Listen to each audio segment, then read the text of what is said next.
I read 4 more books. Let's talk about them.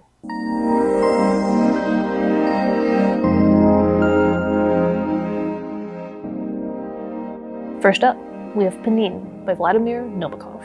This one is about a Russian professor at an American college in the 60s and all of the hijinks that ensue. I wouldn't say there's a solid plot here, it's more of just jumping to all of these different little set pieces or kind of random events that happen in Pnin's life. Pnin is a very little funny little man with a mustache. And he's very, I wouldn't say he's relatable, but he's almost like, you kind of look at him like a cute little pet. And you're like, oh, he's so cute, as he goes about and does his little things. Wow. Brutal. A pet. A pet. He is like a pet. He's just like kind of like, oh, poor bumbling Pnin. But that doesn't mean that you don't like him. He's very likable. He's very sympathetic. He's a very sympathetic character. The writing is very good, if at times it gets a little difficult to plow through just because it's very descriptive and detailed descriptions, which are good. So, you know, just read it. It's funny, but it also is very poignant. Also, I think the first time I've seen anyone accurately use defenestration in a sentence, which, by the way, defenestration is the act of throwing something out of a window. Fun fact. Did you know that? Defenestrate.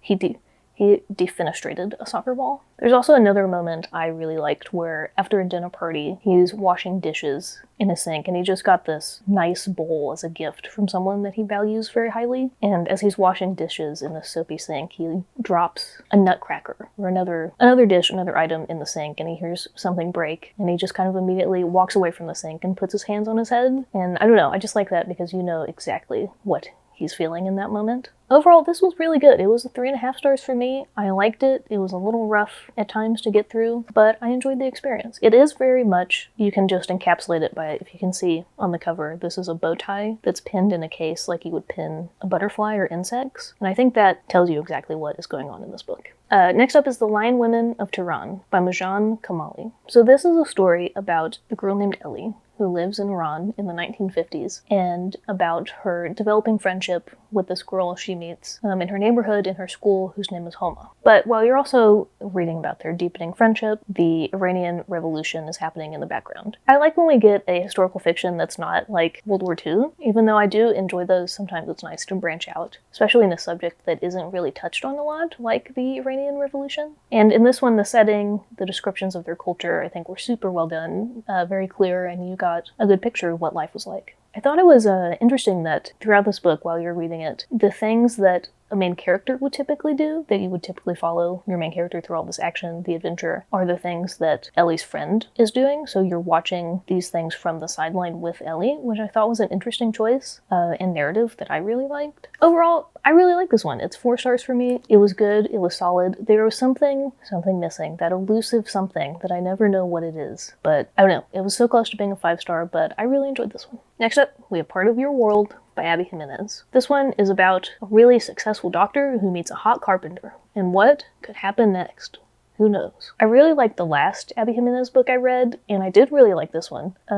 This was also 4 stars because it was enjoyable. But this one felt more predictable, I think. Yeah, the plot here just kind of started to feel a little bit repetitive at times. It was just, I don't know, the tension wasn't super tense for me because you kind of know that they're going to end up together because it's a romance book. But they're like, oh no, I can't date him. What are we going to do? Our worlds are so different. And it's like, the title is Part of Your World. What's going to happen? You're going to join your world. Yeah. Which you might be saying, Katie, isn't that what happens in a romance? That's what happens in every romance, every movie, every book. But I would say the difference in kind of like an okay romance and a really great one is that you kind of start to doubt for a minute. You're like, well, how is this going to turn out? Like, maybe it's not really going to turn out exactly how I thought. Whereas in this one, I knew exactly what was going to happen, beat by beat, and then it happened. And in the last Abby Jimenez book I read, Just for the Summer, I liked that one because there was a lot more character development. Like, the main character in that, okay, this is a spoiler, so fast forward a few seconds if you want to read Just for the Summer. But the main character in that book ends up like going away for months. And so there's a big gap where she has to go away and kind of work on herself, fix her own problems before she can come back. And that was like the unexpected part for me. Where in a normal romance, it's just kind of going to be kind of like this one, where you're like, and now we're all happy, yay. But in that one, it was a little more thoughtful. I do like the villains in Abby Jimenez's books because they are so just kind of evil and villainous that you do really start to dislike them and just dislike everything they do, which I enjoyed. Overall, really solid. 4 stars. I liked it. Maybe you will too. Lastly, I in fact did not read the complete works of Shakespeare, but I did read A Winter's Tale. So A Winter's Tale is an older Shakespeare. It's a comedy, I believe. A Winter's Tale is about a king who goes crazy and hijinks ensue. This was good, but I will say I am a Shakespeare appreciator, not exactly a Shakespeare lover. It was enjoyable. I liked what he was kind of trying to say about the importance of imagination, the importance of story, but it wasn't the most engaging. For me, my favorite Shakespeare is King Lear. I like a good tragedy, not quite a comedy fan. Yeah, I don't have a lot to say about this one. It was solid with 3.5 stars. It's Shakespeare, it's A Winter's Tale. A man gets chased off the stage by a bear. This week, I'm reading Jane Eyre.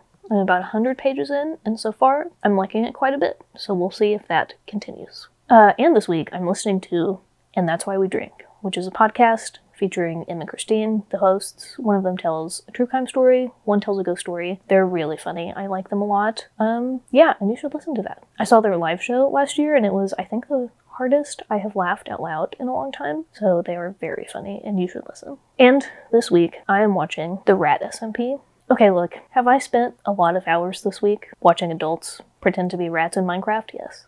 And I do not regret a second of that time. I think technically I've been watching season 1 of The Rat SMP from Orion Sound, Ollie's perspective, and it's very funny. If, just don't judge me, just go watch. Okay, thank you for watching, and if you could like and subscribe, that would be nice. But I think before we leave, we should see what Tiny Zendaya is up to. Tiny Zendaya is reading Camp Zero.